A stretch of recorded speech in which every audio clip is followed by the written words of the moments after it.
Thank you. Okay. So I was just, so here we are, Decide Hour, Monday, May 23rd. Had to look.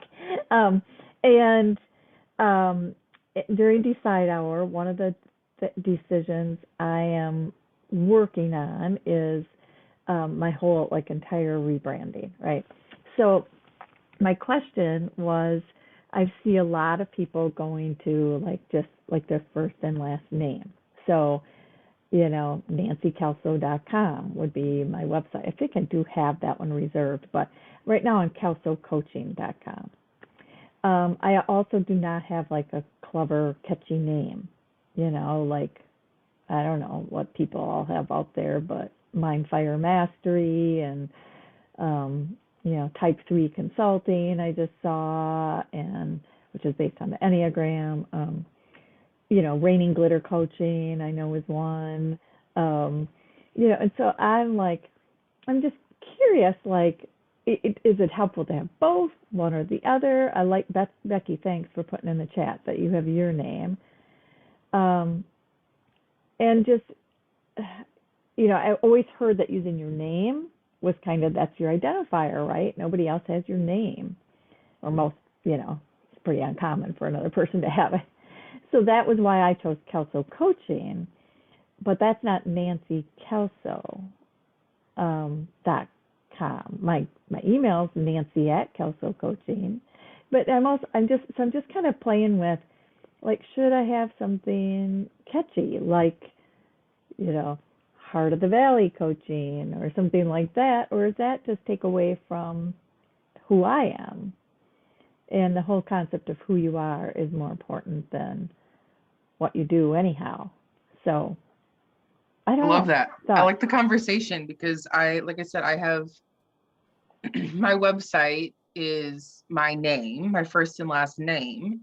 And I was going through that as well. Like, your connection strategist is, I believe, one of the domains that I went and got.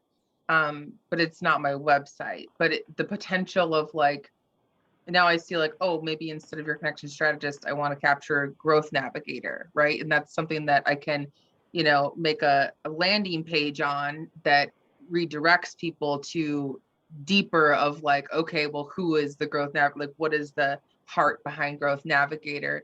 And then it leads to, my personal name and who I am. So I see how both would be what I would like encourage all of us to think about, just because it, especially in the beginning, it can tend to be, not a super big investment to capture it and then decide, versus you start growing your brand and someone's like, growth navigator, that's awesome. And, it starts showing up in SEO and whatever. So I love the conversation about who you are and what you represent, and like how to move forward with rebranding and really getting to elevate, both who you are and what you get to do. I think is a great conversation. I totally agree with that. Like, having both to be able to have the domains, because domains are a lower cost investment to be able to redirect to where you want people to go. So I would say the question to ask yourself in your decision is, how do you want to be known, and who do you want to be known as? Right? Do you want to be known? So we have Stroke to Success, we have Better Together, we have Better Together Management, we have now Blue Skies Legacy, we have, so like, there are things that knowing the name, when there's a deeper, I love Coach K, like coachk.com, if that is available. So right. There's a couple trademarks on it. Okay, got it. I just reached out to my attorney about that last week, and she gave me some ways I could go about it. Cool. I started using it before the second person trademarked it, so I could fight it, but that could go to court, and I don't necessarily want to do that. So yeah. So anyhow, but yes. So I'm working on that, Coach K. Yeah.